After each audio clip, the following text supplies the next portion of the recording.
Ok, meus amigos, vamos continuar aqui. Nós encerrávamos então a competência da Justiça Federal. Já falamos então da competência da Justiça Comum Estadual, falamos da competência da Justiça Comum Federal e agora nós vamos avançar para falarmos da competência da Justiça Eleitoral e da Justiça Militar, abrangendo tanto a Justiça Militar nos estados quanto a Justiça Militar da União. E aí é bem mais tranquilo, né? O tema é bem menor do que o da competência da Justiça Federal. Bom, vamos logo para a competência da Justiça Eleitoral. Evidentemente, nós estamos falando apenas em matéria de processo penal, que é o que interessa para a nossa disciplina. Então, estamos falando da competência para o julgamento dos crimes eleitorais. E é exatamente essa a competência da Justiça Eleitoral. A competência para processar e julgar os crimes eleitorais e aqueles que lhes são conexos. Competência, eu repito, para processar e julgar os crimes eleitorais e aqueles que lhes são conexos.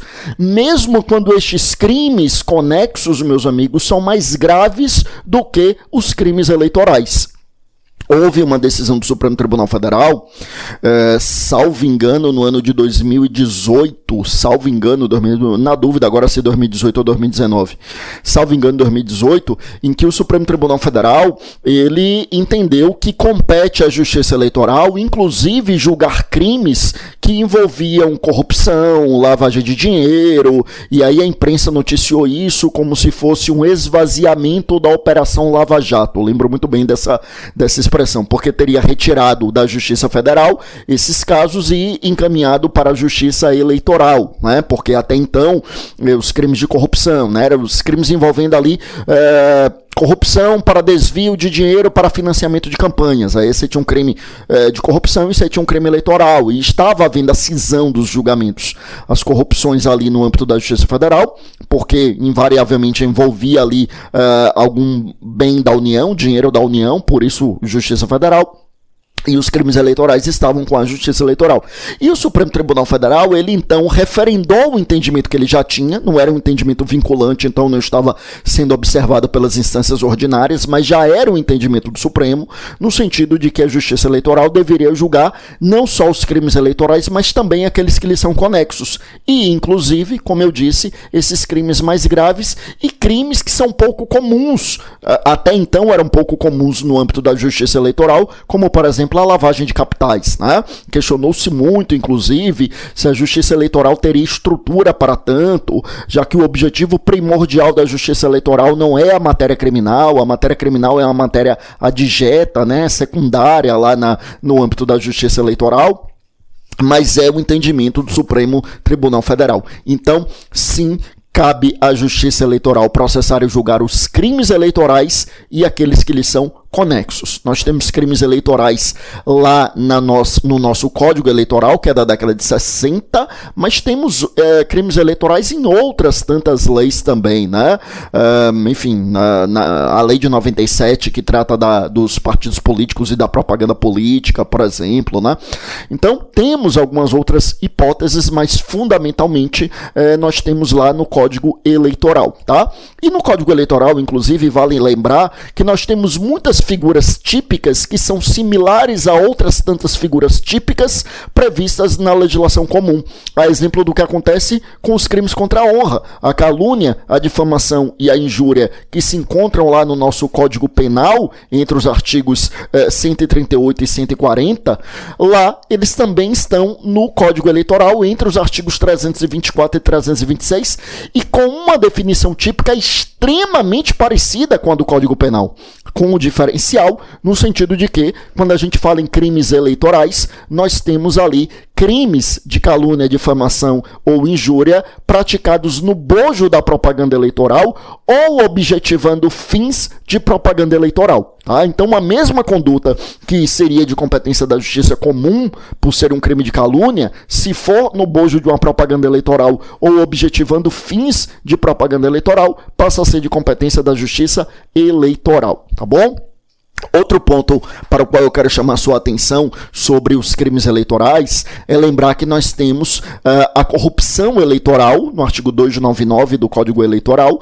É muito importante a gente lembrar, né, porque é algo relativamente comum no âmbito da justiça eleitoral, a chamada compra de votos, tecnicamente é corrupção eleitoral, é o artigo 299 do Código Eleitoral. E o crime de Caixa 2, que muita gente, inclusive, fala em criminalizar o Caixa 2, ou seja, transformar em crime, mas é importante lembrar, o chamado Caixa 2, ele já é crime. Quando se fala em criminalizar o Caixa 2, a proposta é que você tenha um crime específico para o Caixa 2, um tipo penal específico para o Caixa 2. Porque atualmente a gente não tem esse tipo penal específico, mas a conduta consistente no Caixa 2 acaba por cair no artigo 350 do Código Eleitoral, que é a falsidade ideológica eleitoral. Assim, o que é o chamado Caixa 2? É aquela situação em que o candidato recebeu dinheiro para a campanha e ele não declara, né? É o chamado receber por fora. Por que o Caixa 2? É porque seria um caixa não contabilizado, né? Então, eu declaro que recebi X, quando na verdade eu recebi Y. Tem um dinheiro que eu contabilizei e o dinheiro que eu não contabilizei, esse não contabilizado é o Caixa 2. Por que cai no artigo 350 do Código Eleitoral, né, a chamada falsidade ideológica eleitoral? Porque é o crime que ocorre quando o sujeito insere ou faz inserir uma informação falsa ou altera uma informação verdadeira em um documento destinado à justiça eleitoral. E esse documento, nesse nosso exemplo, meus amigos, é a prestação de contas. Ou seja, quando o candidato vai apresentar a prestação de contas, né, quando ele vai ali para a prestação de contas, na prestação de contas, perceba comigo, na prestação de contas, ele declara que recebeu X, quando na verdade ele teria recebido Y. Ou seja, ele insere uma informação falsa em um documento destinado à justiça eleitoral, cai no artigo 350 do Código Eleitoral. Então não existe um crime específico para o Caixa 2, mas o Caixa 2, a partir do momento em que há a prestação de contas para a justiça eleitoral, cai no crime do artigo 350, a falsidade ideológica eleitoral. Lembrando que é o 350 lá do Código Eleitoral, tá? Bom, só que aí a gente tem ainda uma ponderação importante para fazermos, que é o seguinte, dizíamos então que a Justiça Eleitoral tem competência para processar e julgar os crimes eleitorais e aqueles que lhes são conexos, só que, e se o crime conexo for um crime de competência do tribunal do júri? Um crime doloso contra a vida. Sim, é possível que tenhamos um crime eleitoral conexo com um crime doloso contra a vida. Vamos imaginar uma hipótese em que o sujeito está no dia da eleição praticando a corrupção eleitoral, é um cabo eleitoral ou até o próprio candidato que está ali em determinada localidade comprando votos, né? Dizendo eu lhe pago X para você votar em mim. E vamos imaginar que um cabo eleitoral de um candidato opositor ou até o próprio candidato opositor, vendo aquilo, ele vai ali partir para uma discussão e essa discussão se torna cada vez mais acalorada até que acaba ocorrendo ali um homicídio e vamos imaginar que aquele que estava comprando o voto, cometendo o crime de corrupção eleitoral, acaba por matar, cometendo também o homicídio ou tentando matar, cometendo o homicídio tentado. Então a gente tem um crime de competência da Justiça Eleitoral, que de acordo com a Constituição, né, já que seria o crime eleitoral, e a gente tem um outro crime que seria de competência do Tribunal do Júri. E aí, quando a gente fala em competência da Justiça Eleitoral, a gente diz que a Justiça Eleitoral tem competência para processar e julgar os crimes eleitorais e o que lhes são conexos, e quando a gente vai para o júri, é a competência para processar e julgar os crimes dolosos contra a vida e também aqueles que lhes são conexos. Quer dizer, as duas competências têm previsão constitucional e as duas competências possuem força atrativa, né? Quer dizer, as duas competências atraem ali o julgamento dos crimes conexos, a chamada força atrativa. E nesse caso, o que é que prepondera a Justiça Eleitoral, o Tribunal do Júri? Daria para juntar e fazer um Tribunal do Júri na Justiça Eleitoral? Não, nada disso, meus amigos. Bom, primeiro, não cabe Tribunal do Júri na Justiça Eleitoral, não. Cabe Tribunal do Júri tanto na Justiça Comum Estadual quanto na Justiça Comum Federal. Não cabe Tribunal do Júri na Justiça Militar e nem na Justiça Eleitoral, tá? Então, essa história de júri na Justiça Eleitoral, esquece, não tem. Então, e o que é que prevalece? Nenhum dos dois. É uma hipótese na qual a gente tem a separação dos processos. O crime eleitoral será julgado na Justiça Eleitoral e o crime doloso contra a vida irá para o tribunal do júri. A gente separa. Por que a gente separa? Porque, como eu disse, as duas competências estão previstas na Constituição e as duas teriam força atrativa. Não tem como uma sobrepujar a outra. Então a gente separa os processos. Mas e se fosse um crime de competência eleitoral conexo com um crime de competência da Justiça Federal? Os dois estão previstos na Constituição. Os dois também têm força atrativa. Só que aí prepondera o da Justiça Eleitoral. Por que prepondera o da Justiça Eleitoral? Porque eu quero que você lembre comigo aqui o artigo 109, inciso 4 da Constituição. O que é que ele diz lá no finalzinho? Ele diz, né, compete ao juiz federal processar e julgar os crimes políticos e as infrações penais praticadas em detrimento de bens, serviço ou interesse da União, suas entidades autárquicas ou empresas públicas, excluídas as contravenções penais e ressalvada a competência da Justiça Militar e da Eleitoral. Ou seja, se é um crime eleitoral conexo com um crime de competência da Justiça Federal, vai tudo para a Justiça Eleitoral. Por quê? Porque a própria Constituição, quando previu a competência da Justiça Federal, ressalvou a competência da Justiça Eleitoral. E é exatamente por isso que eu volto aqui àquela decisão do Supremo a qual a gente se referiu. O Supremo entendendo que a Justiça Eleitoral vai julgar não apenas os crimes eleitorais, mas também vai julgar aqueles crimes conexos, e eu citei exatamente exemplos de crimes conexos que eram de competência da Justiça Federal. É isso mesmo. A Justiça Eleitoral vai atrair a competência para julgar todos esses crimes. A Justiça Eleitoral só não atrairá a competência do Tribunal do Júri. Por quê? Porque aí os dois estão previstos na Constituição, os dois possuem força atrativa, e aí, ao contrário do que acontece no artigo 109 da Constituição, aí nenhuma das duas previsões constitucionais faz a ressalva, né? Nenhum dos dois faz a ressalva, como fez o artigo 109. Lembrando que o Tribunal do Júri ele está previsto na Constituição no seu artigo 5º, inciso de número 38. Tá?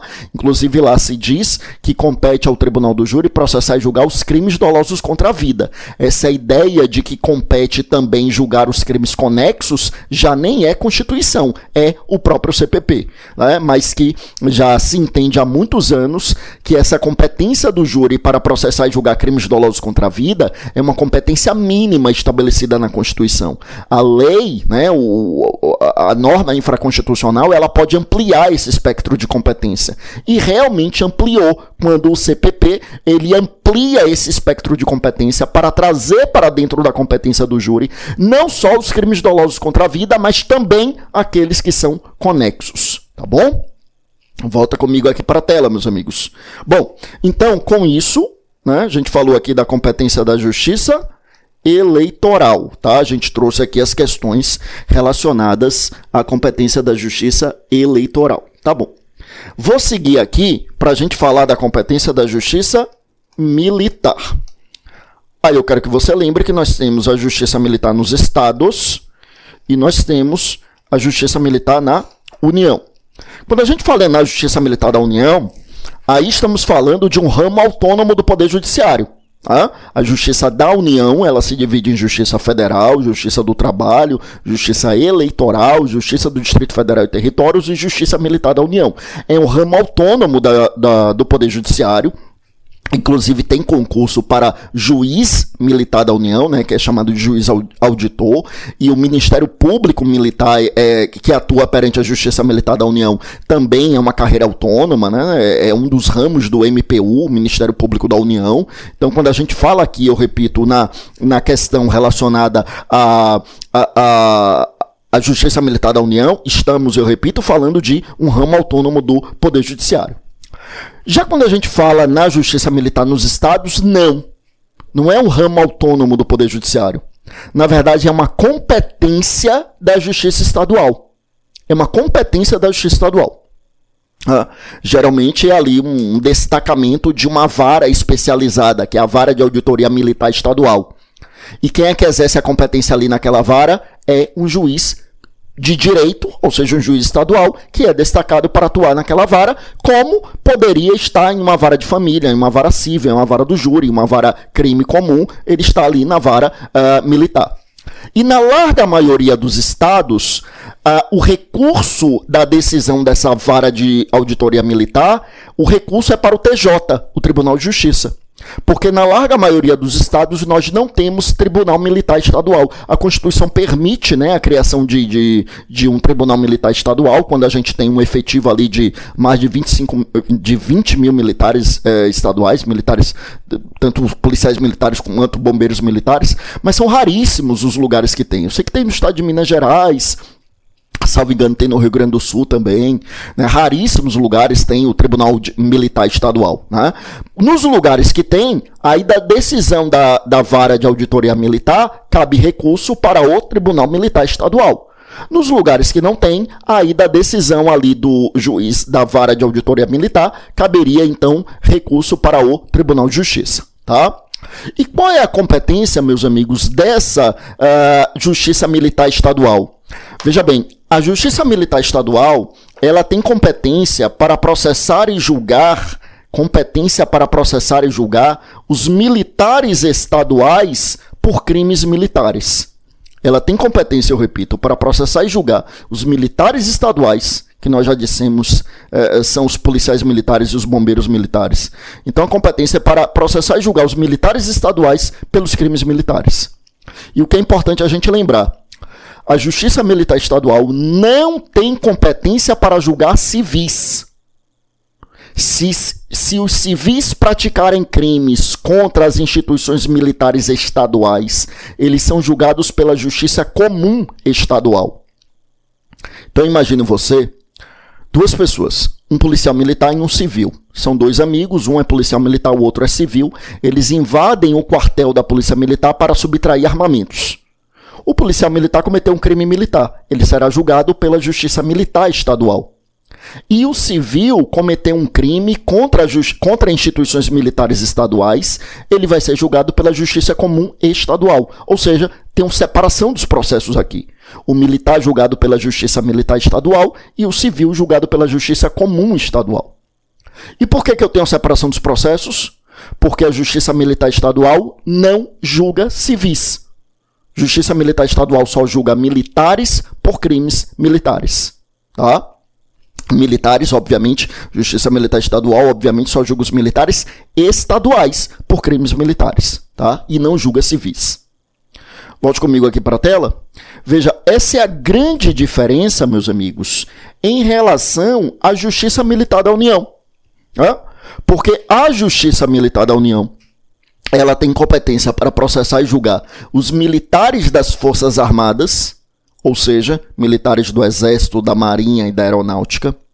Só que essa Justiça Militar da União também tem competência para julgar civis, desde que sejam civis que tenham praticado crimes contra as instituições militares da União. Então, naquele exemplo que eu citei, de um militar e um civil, um policial militar, né, ou seja, um militar estadual e um civil, que invade o quartel da Polícia Militar para subtrair armamento. Se eu mudar um pouco o exemplo e disser que foi, na verdade, um soldado do Exército que entrou no quartel do Exército com um civil para subtrair armamento, perceba que, neste caso, os dois são julgados pela Justiça Militar da União.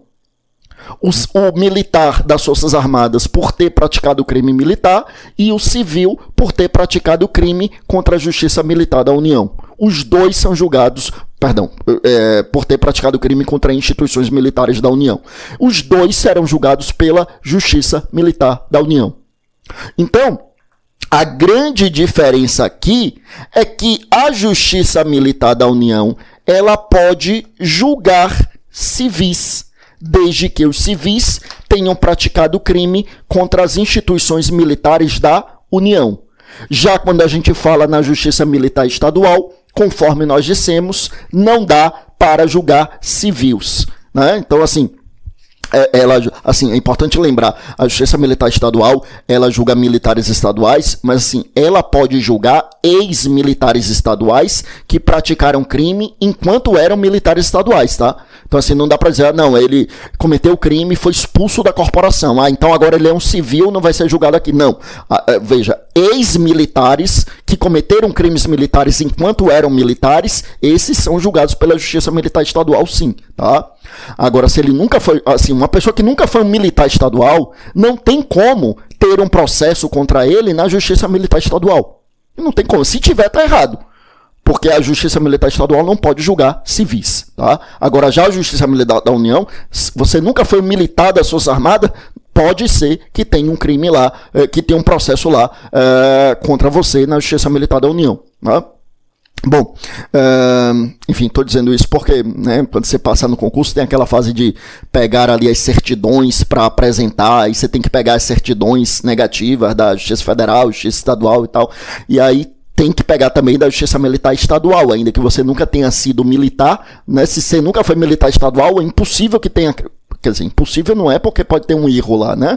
Mas, assim, não vai ter processo contra você se você nunca foi militar estadual. Mas, ainda assim, tem que tirar a certidão da Justiça Militar Estadual, tá? Bom, volta comigo aqui para a tela, meus amigos. Tá, então, assim, o cerne aqui da competência militar é o julgamento dos crimes militares. Só crimes militares? Não, porque como a gente viu, os civis também podem ser julgados, né, se for a Justiça Militar da União. Agora, sendo militares, aí eles são julgados por crimes militares, né, os militares estaduais na Justiça Militar dos Estados e os militares das Forças Armadas na Justiça Militar da União. Tudo bem. Agora, e o que são crimes militares?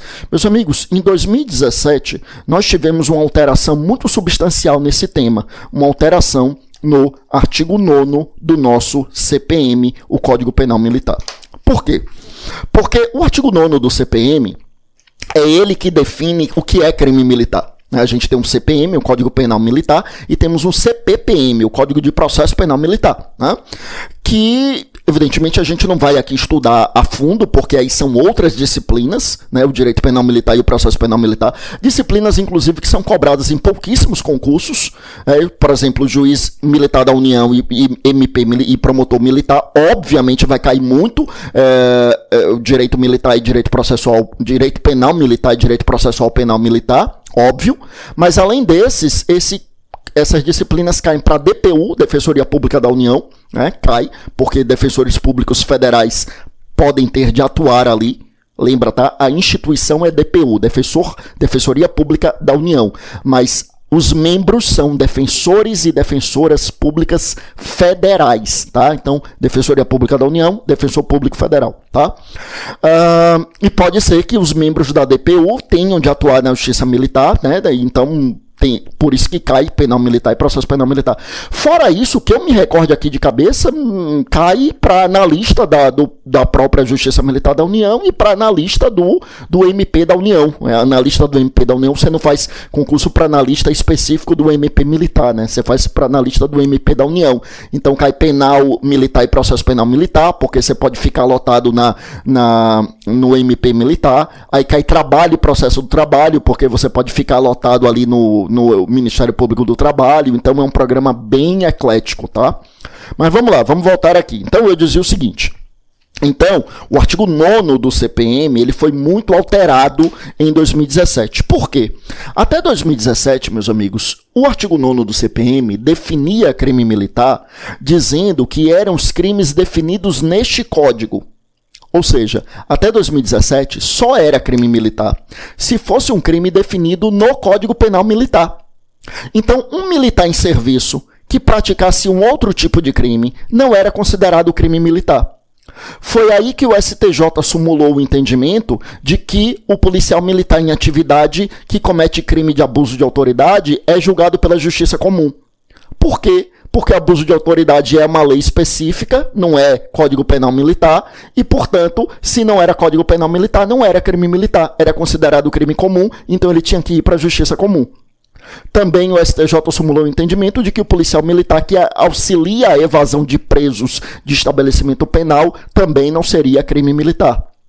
Por quê? Porque o crime de evasão está previsto no Código Penal e não no Código Penal Militar, tá? Só que aí, com o artigo 9º do CPM, a mudança em 2017, isso mudou. E aí, agora, desde então, né, já anos passados já, o artigo 9º do CPM, então, ele vem e nos diz que realmente, quando a gente fala aqui no artigo 9º, é crime militar, crime praticado por militar, no exercício da função em razão da função, definidos ou não neste Código.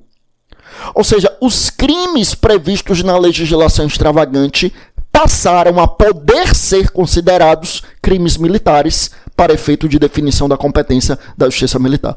Então, desde o advento dessa mudança legislativa, pode ser que a gente tenha militares sendo julgados na justiça militar por crimes como abuso de autoridade, tortura, auxílio à evasão de estabelecimento penal, crimes que não estão no Código Penal Militar, mas que podem agora, desde 2017, na verdade, ser considerados como crimes militares. Tá? Então, desde 2017, com a mudança do artigo 9º do CPM, não é crime militar apenas aquele que está previsto no CPM. É crime militar aquele que está previsto no CPM ou na legislação extravagante, desde que praticado pelo militar no exercício da função em razão da função. Agora, lembrar, não vai para a justiça militar e sim para a júri o crime praticado por militar contra o crime doloso contra a vida de civil. Ele vai à júri, ou seja, justiça comum, né? Justiça comum, e aqui particularmente no tribunal do júri. Então, crime praticado por militar contra a vida de civil, crime doloso praticado contra a vida de civil, iria para o júri, tá? Agora, fosse o militar contra o militar, aí seria competência da justiça militar mesmo, tá? Então, volta aqui comigo, com isso a gente fecha aqui a competência, meus amigos, da Justiça Eleitoral e da Justiça Militar, tá bom? Então a gente fecha aqui essas competências, fechando então a competência material em razão da matéria. A gente fecha por aqui e voltamos em uma outra oportunidade. Fiquem com Deus e até a próxima.